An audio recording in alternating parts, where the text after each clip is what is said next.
देखिए देखिए सबसे पहले क्या हुआ, सबसे पहले अल्फ्रेड वेगनर आए। अल्फ्रेड वेगनर कब आते हैं? 1920 में, ठीक है, 1920 में, जिन्होंने क्या बोला कि continental drift theory, that means continental move किए। ओके, कॉन्टिनेंट ने मूव किया। उन्होंने बताया कि बायोंसी फोर्स थी, ग्रेविटेशनल फोर्स थी, जिनके कारण वो मूव हुए। उन्होंने एविडेंस दिए, क्या एविडेंस दिए? बॉटेनिकल एविडेंस दिए, सेम एनिमल्स मिले, कहां पर वो कैसे पॉसिबल है। फिर उन्होंने अपरेंट एफिनिटी के बारे में बताया कि यहां पर जो जिगसॉ शेप है, मतलब दो कॉन्टिनेंट की अगर जो आपके बीच की शेप है वो मिल रही है। फिर उन्होंने बताया फॉसिल के एविडेंस, मतलब ग्लेशियल एविडेंस के बारे में बताया। प्लेसर डिपॉजिट के बारे में बताया कि वेंट तो यहां पे मिले, डिपॉजिट दूसरे कॉन्टिनेंट में मिले। फिर उन्होंने कहा कि सेम एज की रॉक है, जो आपकी नॉर्थ अमेरिका में रॉक मिली है, आपका वही रॉक मुझे नॉर्थ वेस्ट अफ्रीका में भी मिली है, सेम एज की मिली है, दैट मींस 7 होंगे। बट क्या हुआ, इनका मना कर दिया गया। क्यों? क्योंकि इन्होंने इलॉजिकल एविडेंस दिए थे और डिस्कार्डेड कर दिया। बट इसने क्या किया, इसने कन्वेक्शन सेल थ्योरी को, जो कन्वेक्शन करंट थ्योरी थी, उसको बनाने के लिए और सी फ्लो स्प्रेडिंग थ्योरी के लिए बहुत हेल्पफुल थी।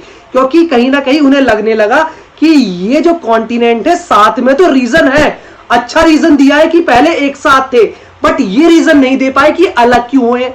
इन्होंने सारे रीजन बहुत अच्छे दिए अल्फ्रेड वेगनर ने, कि ये पहले एक कॉन्टिनेंट थे फिर अलग अलग हो गए, बट ये अलग अलग क्यों हुए वो रीजन अच्छा नहीं दे पाई। उसके बाद आई sea floor spreading theory. Sea floor वो दी आर्थर होम्स ने। उसमें सबसे पहले सी फ्लोर में 2 थ्योरी थी, एक तो कन्वेक्शन सेल थ्योरी थी, एक सी फ्लोर स्प्रेडिंग थी। आपकी जो कन्वेक्शन सेल थ्योरी थी वो आर्थर होम्स ने दी।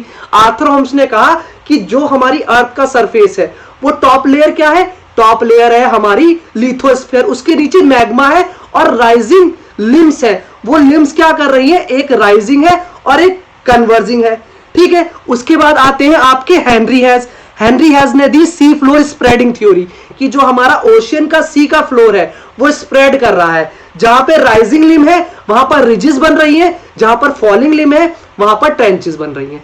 और इन्होंने बताया कि जो ओशियन की प्लेट्स है वो मूव कर रही है, कन्वेक्शन करंट है ना जो मेंटल है वो ड्रैग कर रहा है और बाहर को प्लेट्स को राइजिंग करके फ्लोर का स्प्रेड कर रहा है। इन्होंने पैलियोमैग्नेटिज्म के बारे में बताया, अर्थक्वेक और वोल्केनिज्म कैसे आते हैं, किस किस जगह पर क्यों आ रहे हैं, ये फैक्टर उन्होंने बताए। और इन्होंने बताया ट्रेंचेस कैसे बनती है, रिजेस कैसे बनती है, सी माउंट्स कैसे बनते हैं, ये सारी चीजें इन्होंने बताई बहुत अच्छे से, ठीक है। बट इन्होंने प्लेट टेक्टोनिक के बारे में नहीं बता पाए कि प्लेट का कैसे है, पूरी कंप्लीट नहीं थी। पर इनके लिए क्या इंपॉर्टेंट था कि इन्होंने प्लेट टेक्टोनिक थ्योरी जो मैकेंजी एंड पार्कर और मॉर्गन ने, उनके लिए ये हेल्पफुल बने, ठीक है। उसके बाद आते हैं 1967 में मैकेंजी एंड पार्कर, वो लेके आते हैं प्लेट टेक्टोनिक थ्योरी, और 1968 में मॉर्गन जी से आउटलाइन करते हैं। इन्होंने बोला जो लिथोस्फेरिक प्लेट है ना, ये आपकी कॉन्टिनेंट और ओशियन वाले सरफेस पर दोनों है। इन्होंने बोला जो कॉन्टिनेंट है वो आपके कन्वेक्शन करंट के कारण ड्रैग कर रहे हैं, क्या कर रहे हैं, कन्वेक्शन सेल के कारण ड्रैग कर रहे हैं।